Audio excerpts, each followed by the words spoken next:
time. With Deep Cove on land, and the Bestons owned that piece of land, and so of course they had to charge rent. They couldn't just have the ark sitting there without having my grandparents pay something. So once a year, my grandmother had to bake a chocolate cake for Uncle Henry.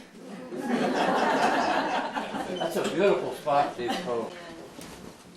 Kate and Meg were a little bit younger than myself, and I used to be invited to go up to play with Meg and Kate on occasion when they were at the farm. And one of the things I remember particularly, they had a carousel horse in their shed, and I thought that was really something very special to climb up on that and sit there. And I would have supper with them. And then also I remember that when Henry drove the car down the road, whenever he went up over a hill, or was going up over a hill, he would toot the horn. The roads were pretty narrow back then. And Joyce Brown just shared with me the other day that, she said, do you remember when he used to carry the bell when he walked, when he went for a walk? He had a little bell. And if he met somebody, instead of saying hello, he would just ring the bell. that I didn't remember because I didn't see him walking. And then later on, my mother was their housekeeper for about 3 or 4 years in 1947 to 1950 or 51. And when I was in college in Boston, she used to go with them to Hingham in the wintertime, and I would go down and stay at the house in Hingham for the weekend quite often. And I also remember the ark, because when I was growing up on East Neck, some of the neighbor children and I would walk out through the woods and look at the ark. That was when it was really pretty much going downhill. It wasn't being used anymore. What year did the tree fall on? I'm not sure. You remember? What was the question? I was away at that time. Yeah, it was. What year did the tree fall on the ark is the question. It was in the late 60s. Sounds biblical. Sometime in the late 60s. I was up in Farmington for 25 years. Yeah. I lost track of all Because that.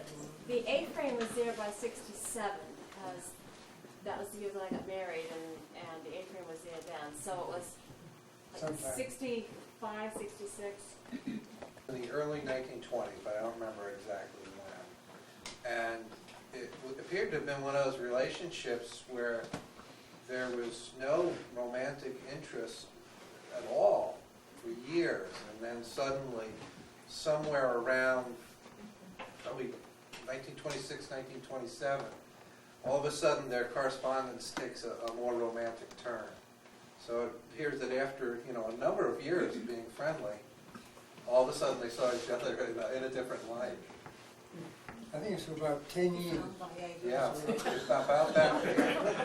And they were both a bit older when they got married. I think Henry was had just turned 40 or 41, and Elizabeth was a few years younger.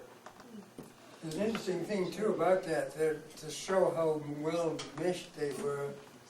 There was a series of their stories published together, but they didn't sign them, and people were supposed to figure out who wrote which piece, and they weren't able to do it.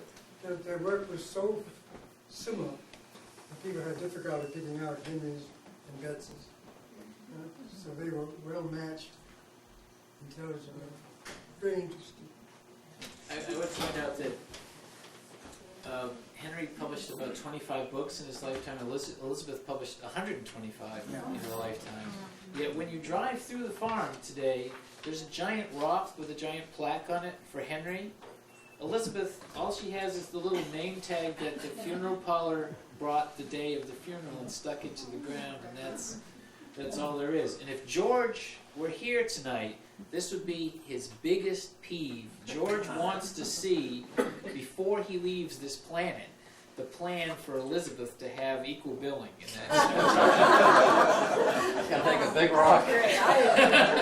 And the cemetery is now part of a conservation easement that the Buck family now owns the field that the cemetery is in. They've now given to the Nemascota Lake Watershed Association an easement for the land, the pasture around the cemetery, and assured public access to the cemetery in perpetuity, and put up a new fence around the cemetery last fall. So the cemetery is, and it's the Hall family cemetery basically, but over in the corner of it is this giant stone for Henry with a quote from Outermost House. She got courage, and I called her up, and she said, "Yes, you can come up to the house." And so I did, and I was sweaty, and I came to the door, and she let me in, and we sat down in this lovely room lined with books, and she didn't serve me cookies and milk. She served me cookies and Harvey's Bristol cream. Yeah. When I emptied it, she filled it up again. I don't remember the later part of the interview, but the earlier part. Anyway, I actually don't remember it because it was so many years ago. It was in the mid-'70s, but somewhere it's. I should go read it again and see what's in it, but it would be in the Lincoln County News. You And should it get was. a copy to the historian. It was With delightful. the pictures that you took, you took pictures that day, right? Right. He has pictures of her from that interview. Were they blurry or were they pretty good? I can't remember. They were before the second sharing. And then I really wanted, later, I wanted Kathy, when we got together, I wanted her to meet Elizabeth too, and we called up and we were invited to come down to the house. And by then she was using, was it a magic marker? And Big writing, yellow pen. big yellow pad, writing very large. But it was a very moving to see those changes and see how she was still communicating with people and still enjoyed visitors. Both Henry and Elizabeth died in the house. So they were fortunate enough to live their whole lives and pass away in the house where they loved to be. And they're both buried there right on the land, and all their stuff is still in the house. So when Beth and I mean, it's a little spooky to me I mean, the house is full of their stuff. They both died there. They're both buried there, and and I keep expecting to walk through one room into another and meet one of them, and just, which I would love to have that conversation, but I think it would scare me a little at first. Sarah, did you have one of you had your